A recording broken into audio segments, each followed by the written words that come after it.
whatever it is that you're doing, there's something in it that makes you believe that I'm better off doing this activity. But if you just genuinely believe the choice that you're going to make is just going to lead to loss and pain, and there's just the benefit isn't really there, it's almost impossible for humans to make a choice that they genuinely believe will lead to genuine loss. With a workout, right? It's painful. It can be painful, but there's a knowing, a belief in there that, like, at the end of it, I'm going to benefit from it. Right, but I mean, if someone lost that belief, they just thought, "Oh, this is just pure pain, and it doesn't get me anywhere," then you couldn't choose to do it. And this is why it's so important. Where one of the important questions in coaching, in life coaching, and setting goals and achieving these things is how confident are you that you can achieve your goals? If someone has no belief in the possibility that this thing will ever happen, then you can't even take the first step, because it's just like, what's the point? Why? Like, it's never going to happen. I don't have a belief that this will get me to a better place. I have no belief in that. Yeah. So the other thing is, when you're working out, that's something that you are doing. You are doing the workout. But when you're losing weight, you're not eating. So it's sort of like, what would you say to someone who was struggling with their diet, but they liked their training, but they were struggling with their diet, And this guy had said they had a back and forth about it, and the friend ended up saying, when you eat better, you feel better, and you train harder, and you look good. You look good, you feel good. It was the eating less or the eating better. See, he was connecting to the benefit. He was connecting to what it would. Again, you remember what I was saying? It's about the thing that you can't do is connect to a sense of loss. Is if something is just about, what am I losing here? It's just absolutely deflating. So it's just like, I'm going to lose weight, which means I'm going to lose all this fun. I'm going to lose all this, But then he was just saying, like, when you are thinking about and connecting to how good it makes you feel, how much better it makes you feel, mate, I feel better, I train better, I look better. Like, when I eat well, when I don't eat this thing, So it's hard to celebrate not doing something, It's just because it's just like, oh, I didn't eat that chocolate, I didn't eat this, I didn't eat that. It's there's so much that you didn't do to achieve that goal. It's such a more difficult thing to track and celebrate, like I said. But this is a funny thing about celebration, as I was saying. People always talk about celebrate your wins and feel good and all this sort of thing. But I've actually, over the years, come to actually see it the opposite way, where it's like people who celebrate their wins too early lose motivation and just go off track, because the whole point you're doing this whole thing is to feel better.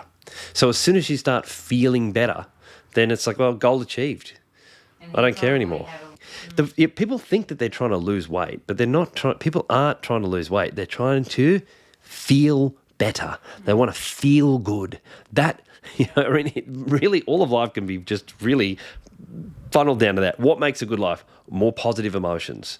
Just good, feeling good. I want to feel good. Feel good about my career. Feel good about my partner. Feel good about my wealth. Feel good about my whatever. Feel good about the life I've lived and the life I will live. I want to feel good. What is a bad life? Just bad emotions, just lots and lots of bad ones, more bad ones than good ones. If all you're doing is chasing pleasure all day, that isn't actually the best way to experience the most positive emotions in your life. Because if you're just constantly just on that dopamine rush, just chasing things all the time, the fact is that you get burnt out, and you're just overloaded with pleasure, and you just end up exhausted, and then you just can't experience any more pleasure. So sustainable positive emotion is actually a sort of a slow burn, that comes from fulfillment, that comes from facing challenge, building skill, mastering something in life. Just feel that you're moving towards something positive. Not hating yourself. So the energy of guilt and shame and pressure are things that just do not help. They don't help. Can you think of one an amazing, beautiful, positive, meaningful achievement that anyone has gotten that was done on the back of guilt and shame and pain and pressure. Maybe someone has, made a lot of money because they're trying to impress their parents or whatever, or the world. But they're suffering for it. Like they're never happy with enough. They've always got that thing to prove. They're always in pain around it. So even if they have achieved some material success, it doesn't. It's not really a beautiful, amazing thing that's achieved with guilt and pain and pressure. So, and same thing with the weight loss. If someone's going to lose weight, with just the whole thing is just a grind of pain and pressure and guilt. How's it going to be when you get to the end of it? Well, firstly, you're just never going to be happy. You get down there, you look trim, taut, and terrific, and you're just never happy with it. So that's not good either. You're not really having fun. You're not having the more positive emotions that we're talking about. Right? Why did you do this whole damn thing? To feel better. So when you're not feeling any better, you look better, but you don't feel better. So what's the point? So it has to be done in the right energy. So this is a subtle point here, and this is I would make this on a, if you've watched any of my stuff, working with hypnosis and the unconscious mind. This is kind of it's a subtle, energetic thing. Energy is so important, and energy comes from belief.